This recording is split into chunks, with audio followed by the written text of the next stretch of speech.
जय श्री कृष्ण दोस्तों। आज हम आपके लिए भगवान श्री कृष्ण की लीलाओं के अंतर्गत 19वां अध्याय लेकर प्रस्तुत हैं, जिसके अंतर्गत दावानल पान का वर्णन किया गया है।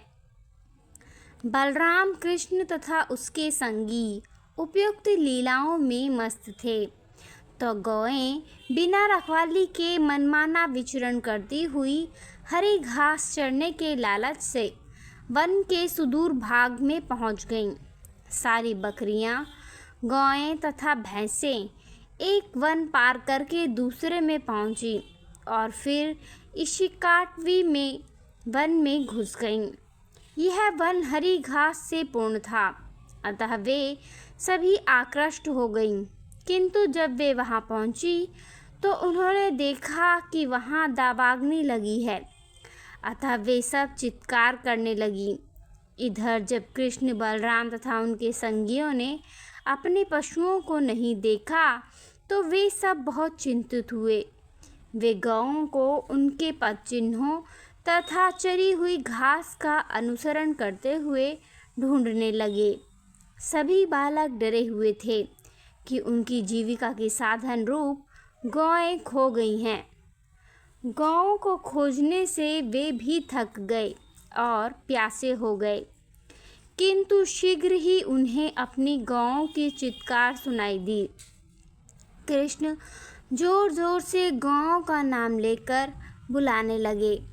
कृष्ण को बुलाते सुनकर गौएं प्रसन्नतापूर्वक निनाद करते हुए उत्तर देने लगीं, किंतु उस समय तक दावाग्नि ने उन सबों को चारों ओर से घेर लिया था।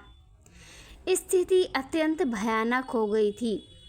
ज्यों-ज्यों वायु तेज चलने लगी, त्यों-त्यों लपटें बढ़ने लगीं और ऐसा प्रतीत होने लगा मानो सारी जड़ तथा जंगम वस्तुएं काल कवलित हो जाएंगी।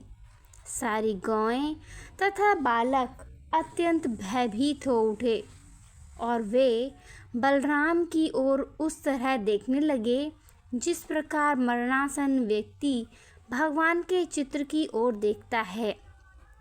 वे पुकार रहे थे, हे कृष्ण, हे बलराम, आप बहुत बलवान हैं।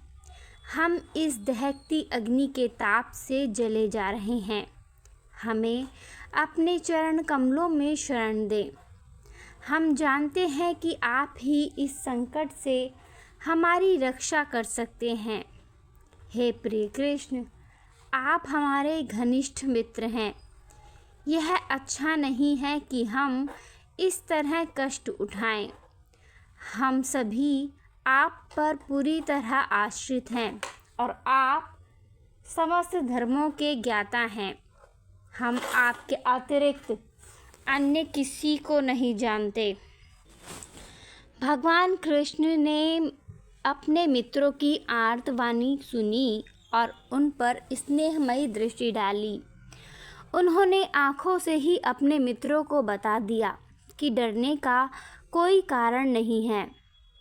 तब परम योगी शक्तिमान ईश्वर श्री कृष्ण ने तुरंत ही अग्नि की सारी लपटों का पान कर लिया। इस प्रकार सारी गौएं तथा बालक काल के ग्रास से बच गए। सारे बालक भय से प्रायः मूर्छित थे, किंतु जब उन्हें होश आया और उन्होंने अपनी आंखें खोली तो अपने आप को कृष्ण, बलराम तथा गौओं के बीच भांडीरवन जंगल में पाया। वे आश्चर्यचकित थे कि वे दहकती अग्नि से बाल बाल बच गए हैं और उनकी गौएं सुरक्षित हैं। उन्होंने मन ही मन सोचा कि कृष्ण कोई सामान्य बालक ना होकर देवता है।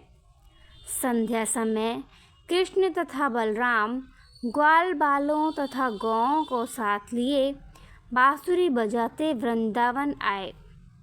जब वे सब गांव पहुँचे तो गोपियाँ परम प्रसन्न हो गईं। जब कृष्ण वन में होते तो गोपियाँ सारे दिन उनके विषय में सोचती रहीं और उनकी अनुपस्थिति में उनका एक एक क्षण 12 वर्षों की भांति व्यतीत होता।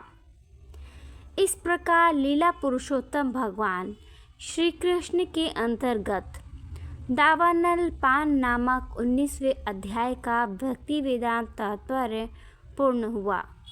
जय श्री हरि, जय श्री हरि। धन्यवाद।